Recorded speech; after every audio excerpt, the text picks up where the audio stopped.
Kim Holland Homes. I am here today to talk to you about home inspections.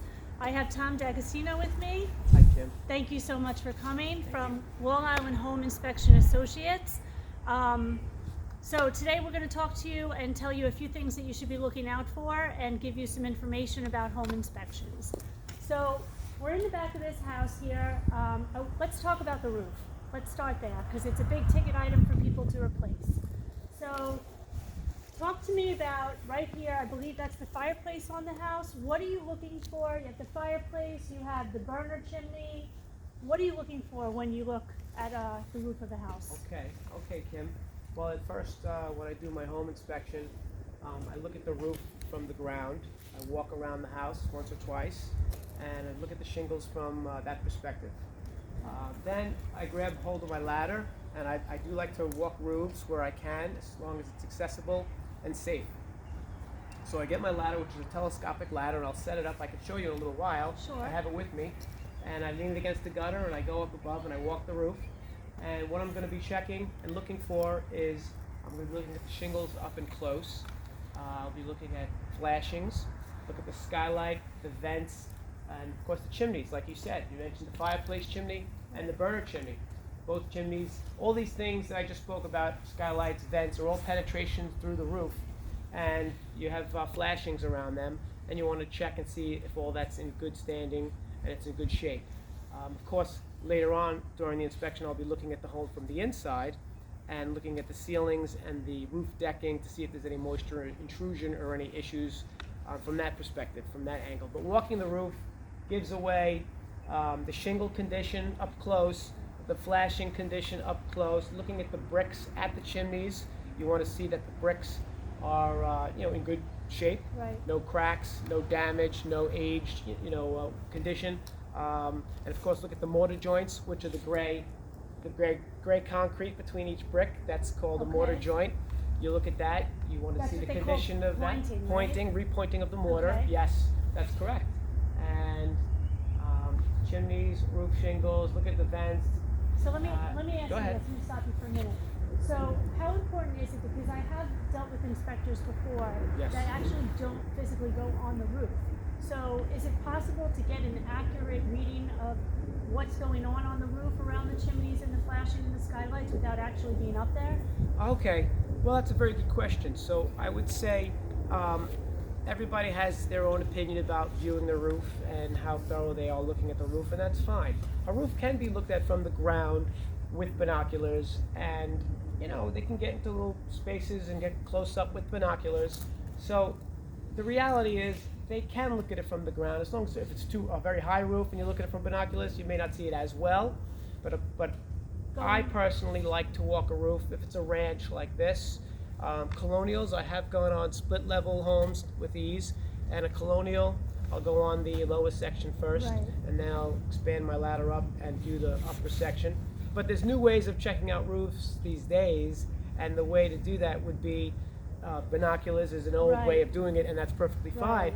But they use drones these days. Oh, Some guys are investing in drones. You have to Right. invest in it. You have to become Licensed? exactly. Just like an air pilot. So some guys will do that, which is fine. I mean, you're with basically a drone hovering with the camera and a little Right. video. Right. I mean, that's not actually walking the roof and Right. feeling it, but you're getting an up-close view, I would believe. I don't have a drone. I haven't invested in that technology yet. Okay, But great. also other home inspectors that I know of use a pole, an extension pole, that if the roof has a certain angle, a certain construction, and you can't Right, really with look the at it as camera at well, the they end put a of it. camera on the end of the pole, the extension pole, and they extend it out and they get in there and take pictures. But from my point of view, how I do home inspections, I do like to walk the roof. Okay.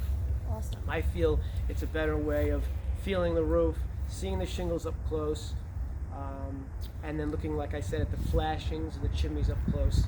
But you can stand on the bottom and stand on the ground and look up with binoculars and do a fairly thorough job.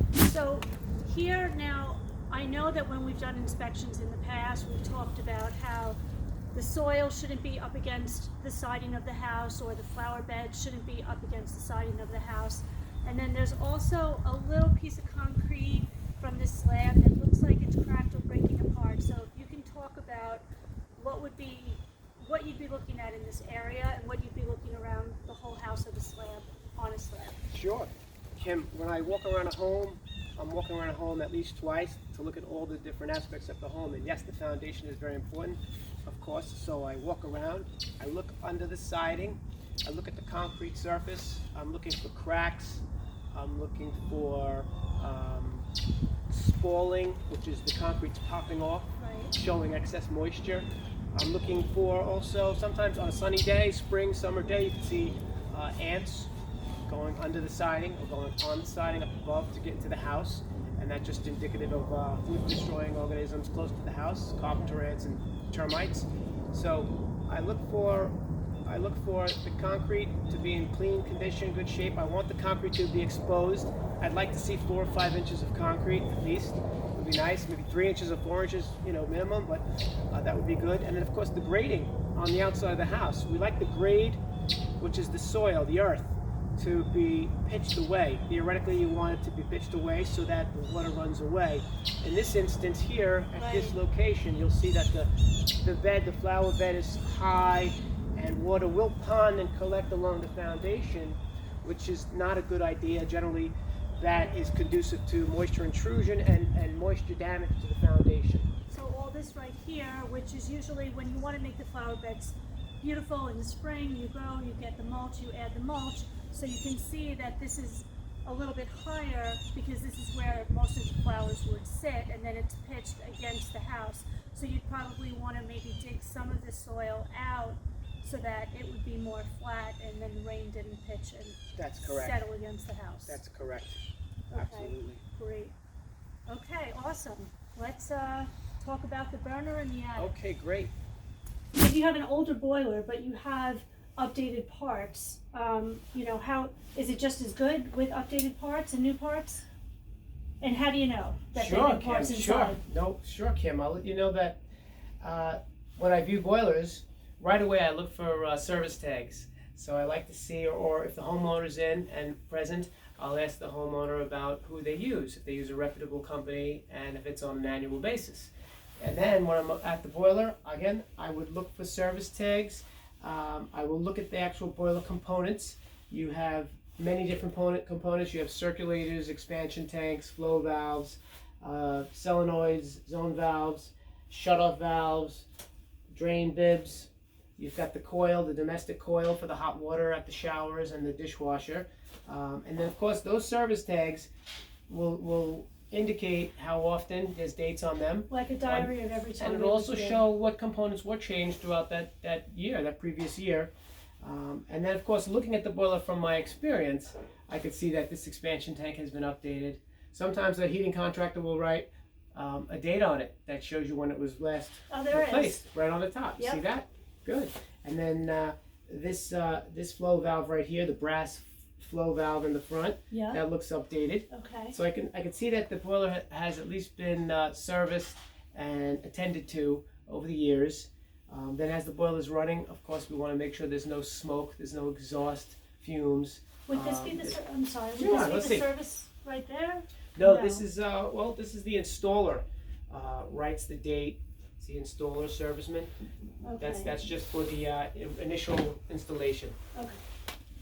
But this burner down here, this burner has been updated. I can just see it's a newer unit. It's an updated unit. Drain bib. So, Okay, but this boiler being an older model boiler, about 30 plus, 25 to 30 plus years old, is a decent boiler. Its life expectancy is typically around 40 years, maybe 50 tops. But it's still a good boiler. It's still running well. Great. Thank you so much. Okay, my pleasure. All right. Let's see if we can pull this attic down. Sure. So tell me what you're looking for when you go up into the attic. Okay, Kim. Sure. I'm looking at the roof decking. I'm looking for any moisture intrusion through the roofing shingles or any of the flashings, which are the penetrations through the roof. You have the chimneys and the vents and the attic fan and the plumbing vents. They have flashing around them, so I'm looking for any moisture intrusion around them. The roof decking in this home is original. It's 3/4 inch tongue and groove. It's solid, well-built home. I walked the roof also. The other thing I'm looking for is the insulation, which is typically located at this ceiling. Okay. right? Yep. At the bottom part of the attic space, not above. So I'm looking at the insulation to see how efficient the house is, keeping heat in. That's what the insulation does. It holds your heat in. And then, of course, I'm looking for ventilation, which would be all the vents. How many vents are in here? If the air will move freely. Ridge vent would be on the top. You have an attic fan at the rear slope and a couple of through roof vents for ventilation, and that's helpful.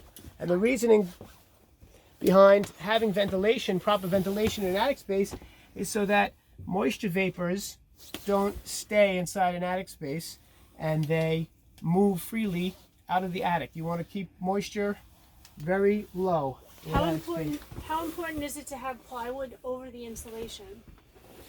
Well, we are right now standing on some planks that are giving the homeowner access to their attic. As you can see, they have storage up here. They hang their clothes, and then they have their luggage and bins where they're able to keep, you know, summer clothes and decorations and things of that nature. So yes, it's okay to have plywood or boards down on this floor, as long as you're not crushing the insulation too much. You want to make sure that the insulation is fluffy and it needs to be in an expanded way. You don't want it to be crushed. So it actually would be better to not have an attic that has all plywood where you can completely walk through. Correct. I mean, down the center is okay to have, like this attic. You look, you'll see you have another 8 feet of insulation to that side, and the same goes for that side. So you have that insulation which stands out nicely. You can see it's probably 8 or 9 inches thick, which is very good. And off to the front, far distance here, you'll see quite a bit of insulation, which looks very good. About 9 inches of insulation. Very good, well insulated home. And then the floorboards that we're standing on are very sturdy. So just be careful not to trip over any luggage and bins. But it's okay to have wood here. It is okay. Okay, awesome. Thank you so much. You got it. Okay, so we're going to close this video up. I hope that you got some valuable information. Of course, if you want more information, Tom D'Agostino and the Long Island Home Inspection Associates information will be in the details. Tom, anything else? How long have you been in business? Oh, I've been in business. Well, I've been doing home inspections for approximately 27 years, and I'm a certified home inspector with a national organization called ASHI, American Society of Home Inspectors. Fantastic, Very fantastic. reputable. Thank you so much. Thank you. Thank you for having me. I appreciate it. I It was a appreciate pleasure. it also. So again, you want more information from Tom, you can comment below. Don't forget to subscribe to my YouTube channel, Kim Holland Homes, and you can also hit the notification button so that if we do a follow-up video, which I would love to do with you, if you So would I. I would love to Fantastic. be there for you. So give me a thumbs up, and you'll definitely get some more information from us, and you'll get alerts if you hit the notification button of any time we have a new video up. So thank you so much, and I hope to see you soon.